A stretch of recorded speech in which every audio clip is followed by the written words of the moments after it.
Hello guys, कैसे हो आप लोग। आज का डेट है 20 अगस्त 2021 एंड आप लोगों के लिए मैं फिर से एक नया फंडामेंटली स्ट्रॉन्ग शेयर लेके हाजिर हूँ। एंड ये जो शेयर है इसका नाम है आवास फाइनेंशियर्स। तो इस शेयर का हम लोग technical analysis, fundamental and financial analysis करेंगे। तो पहले हम लोग इस शेयर का रिटर्न का प्रोफाइल चेक कर लेते हैं। तो करंट प्राइस चल रहा है 2393 रुपीज़ एंड एक दिन में यहाँ पर आप देख सकते हो नेगेटिव 3.47% रिटर्न है, मतलब डाउन हुआ है एक दिन में आज 4% के अराउंड।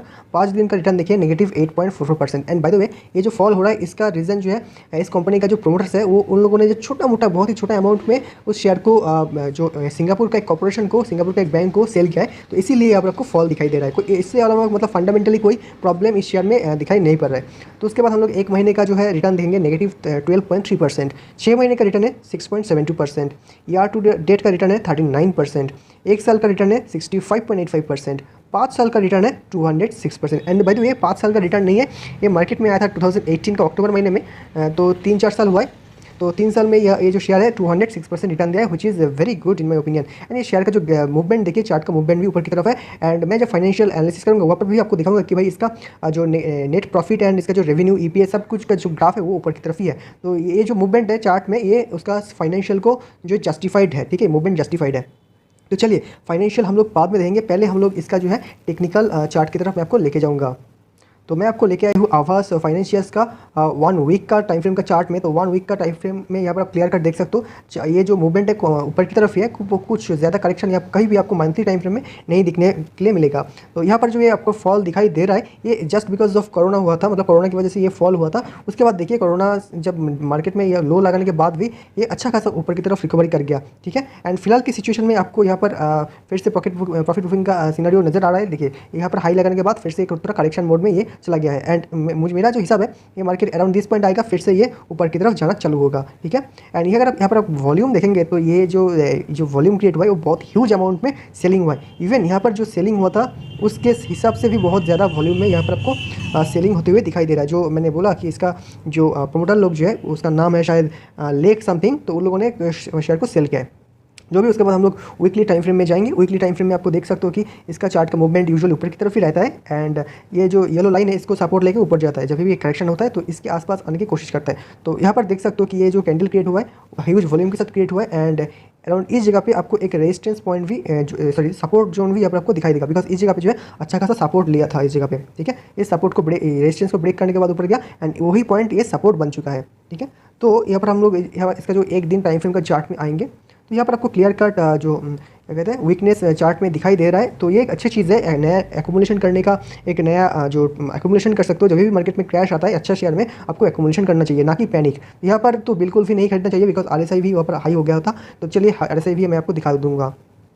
तो देखिए मार्केट जब 3000 के आसपास चल रहा था, इसका RSI 70 था। तो फिलहाल की सिचुएशन में ऑलमोस्ट 3 बॉटम आउट हो चुका है। इसका RSI बॉटम आउट तो नहीं, ये 30 के आसपास आ चुका है, यहाँ पर देख सकते हो। एंड यहाँ पर आपको RSI का डाइवर्जेंस भी यहाँ पर आपको नजर आ रहा है। तो ये जो फॉल हुआ था यहाँ पर आप देख सकते हो, ये सेकेंड वाला fall I think it's for panic selling. इसके अलावा कोई भी रीज़न मेरे को नजर नहीं आ रहा है। लेकिन एक चीज़ नोटिस कीजिए, यहाँ पर मेरे को RSI divergence clear cut spot हो रहा है।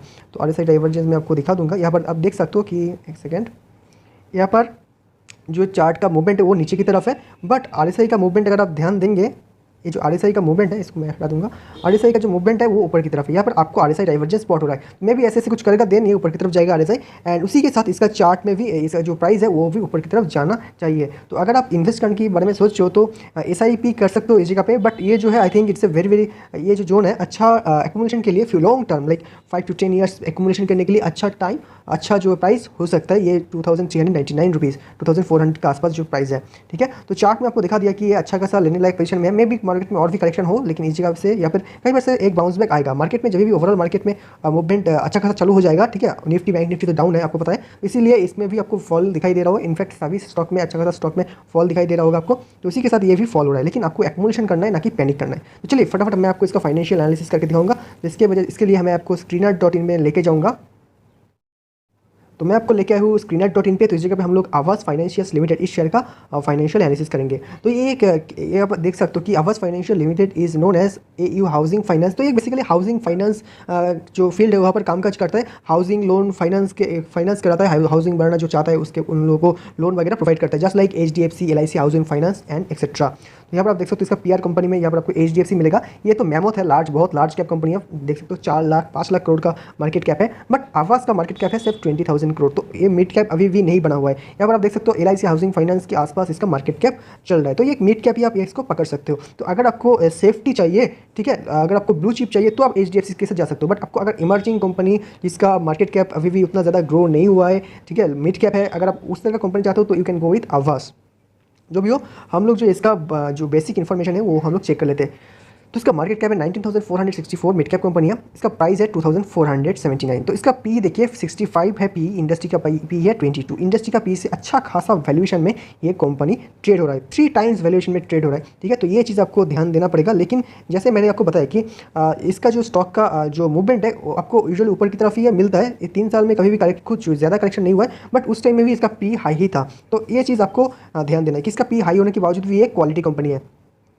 उसके बाद हम लोग इसका ROCE एंड ROE देखिए। ROCE है 9.98%, तो 10 के आसपास ROCE एंड ROE है 12। तो यूजुअली मैं प्रेफर करता हूँ ROCE अगर 15 टू अगर 20 के बीच में होता है तो मैं उसको ज़्यादा अच्छा लगता है मुझे। बट ये ROCE भी नॉट बैड कंसिडरिंग। इस दिखाऊंगा आपको कि इसका जो है ऑपरेटिंग प्रॉफिट मार्जिन कितना ह्यूज है, तो इसीलिए मैं इसको माफ़ कर दूंगा, ठीक है। ROCE and ROE is average है, ठीक है, on average. Change in promoter holding, जैसे मैंने आपको बताया कि प्रोमोटर ने सेल किया है, ठीक है, तो यहाँ पर आपको नेगेटिव दिखाई दे रहा होगा। उसके बाद हम लोग 5 साल का कॉम्पाउंडेड प्रॉफिट है 54%, फैंटास्टिक नंबर है। FIA का होल्डिंग देखिए 32%, it's not a joke. FIA के पास इसका शेयर, इस जो कंपनी है वहाँ पर ह्यूज अमाउंट में शेयर है। DI का होल्डिंग देखिए 8.11, DI के पास भी अच्छा खासा शेयर है। एंड प्रोमोटर होल्डिंग है 50.1%, प्रोमोटर के पास भी अच्छा खासा शेयर है। तो ये फैंटास्टिक नंबर मेरे को यहाँ पर दिखाई दे रहा है। तो पब्लिक के पास बहुत ज़्यादा कम शेयर बचा हुआ है, तो लिक्विडिटी जो इस शेयर में कमी है, जो अच्छा चीज़ है।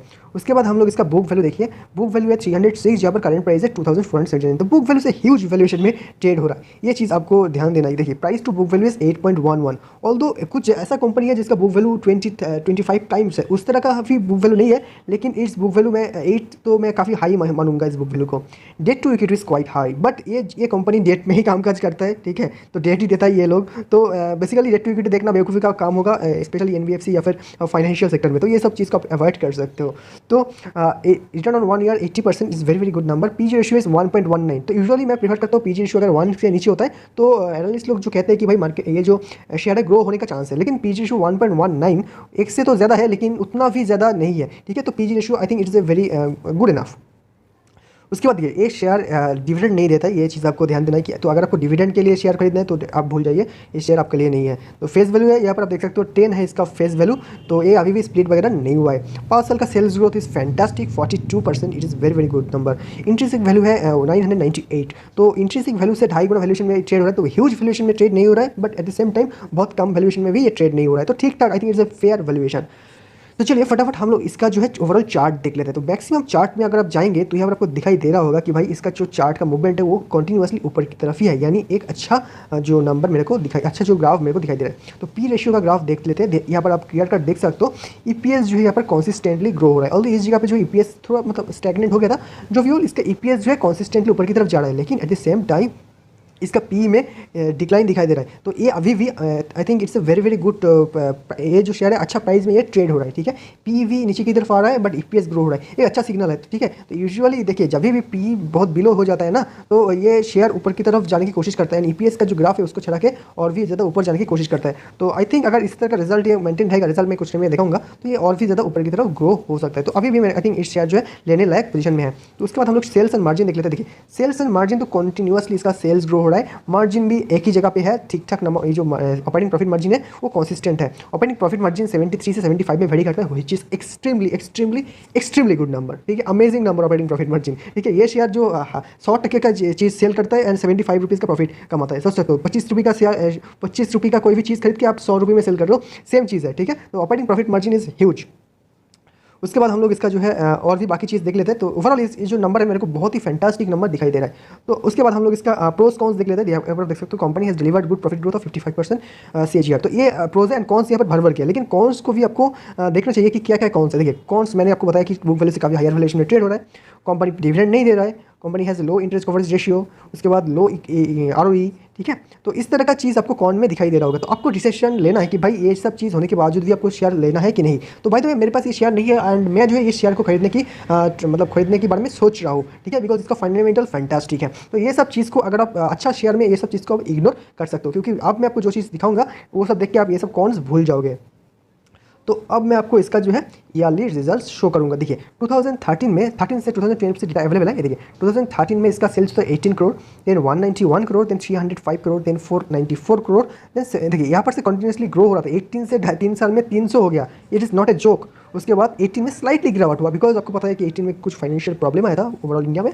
उसके बाद देखिए 491 से एक साल में 710, then 902, then 1100 and trailing 12 months में 1142। तो कोरोना की वजह से आई थिंक ये कोरोना के बावजूद भी ये शेयर अच्छा खासा यहाँ पर आपको ग्रो होते हुए, सेल्स ज़्यादा बढ़ते हुए दिखाई दे रहा है। तो कोरोना के बाद लोग के पास ज़्यादा पैसा होगा और लोग जो है घर बनाने के लिए ज़्यादा उत्सुक होंगे एंड लोग ज़्यादा स्पेंड करेंगे। तो मुझे लग रहा है कि इस शेयर में ग्रोथ आना चाहिए फ्यूचर में। उसके बाद हम लोग इसका ऑपरेटिंग प्रॉफिट मार्जिन है जो मेरे को फैंटास्टिक नंबर लगा। इसका ऑपरेटिंग प्रॉफिट मार्जिन देखिए 17%, 57% पहले था। करंटली इसका ऑपरेटिंग मार्जिन देखिए 78, 76, then 67, 73, 75, 75, 74। Operating profit margin is fantastic number है। ऑपरेटिंग प्रॉफिट मार्जिन का फैंटास्टिक नंबर है, ठीक है। उसके बाद हम लोग प्रॉफिट बिफोर टैक्स देखेंगे। ये 30, 50, 88, 134, 258, 302, 358, करंटली 365। तो हर एक साल इसका operating profit before tax grow हो रहा है। इवन यहाँ पर आपको एक सेकेंड एक चीज़ दिखा देता हूँ मैं आपको। यहाँ पर आपको मार्च 2018 में यहाँ पर सेल्स, एक चीज़ मैंने आपको गलत बता दिया था, इस जगह पे डाउन नहीं गया था। एक सेकंड, यहाँ पर जो है फिर मतलब हर साल यहाँ पर आपको ग्रो होते हुए दिखाई दे रहा था, ठीक है। तो एक भी साल ऐसा नहीं है कि यहाँ पर ग्रो मतलब कम हो रहा है प्रॉफिट सेल्स, तो हर एक साल यहाँ पर आपको ग्रो होते हुए दिखाई दे रहा है। एंड जो प्रॉफिट बिफोर टैक्स भी यहाँ पर आपको हर एक साल अच्छा खासा अमाउंट में ग्रो होते हुए दिखाई दे रहा है। उसके बाद हम लोग जो है इसका नेट प्रॉफिट देख लीजिए, 2 से स्टार्ट हुआ था, देन 33, 57, 93, 176, 249, 290, देन 299। तो लगातार इसका नेट प्रॉफिट भी ग्रो हो रहा है। एंड EPS देखिए 0.69 से चालू हुआ था एंड करेंटली ग्रो होते होते ये जो है 38 पे पहुंच गया है। तो आप कहिए इतना कंसिस्टेंट रिजल्ट अगर कोई भी कंपनी देगा तो कंपनी का वैल्यूएशन मतलब लोग क्यों नहीं उस शेयर को खरीदेगा, कोई प्रीमियम वैल्यूएशन में भी वो खरीद लेगा, है ना। तो कंपनी का वैल्यूएशन भी मतलब सब कुछ ज़्यादा वैल्यूएशन में आपको मिलेगा ये शेयर। उसके बाद हम लोग जो है इसका ROC देख लीजिए। ROC देखिए 10, 10, 10 मतलब एक कॉन्सिस्टेंट ROC ये मेंटेन कर रहा है। शेयर होल्डिंग पैटर्न हम लोग को देखना चाहिए। यहाँ पर देखिए शेयर होल्डिंग पैटर्न 2018 में 58.29 था एंड 2019 तक 58.29 जो नंबर था ये कॉन्सिस्टेंट था। एंड FII के पास उस टाइम था 11 to 18%, ठीक है। देन मार्च 2020 में यहाँ पर जो है प्रोमोटर ने शेयर सेल किया एंड किसने खरीदा था, FII ने खरीदा था, है ना। उसके बाद देखिए वो नंबर कॉन्सिस्टेंट था 2020 तक। उसके बाद फिर से प्रोमोटर ने सेल किया एंड फिलहाल की सिचुएशन में 50.07% है। जो व्यू यहाँ पर FII प्रोमोटर सेल कर रहा है, लेकिन कौन खरीद रहा है, FII। तो स्ट्रॉन्ग हैंड में ये शेयर है। FII के पास पहले 11 था, देन 24 था, देन 32 हो गया। तो ये नंबर जो है फैंटास्टिक नंबर मेरे को शो हो रहा है।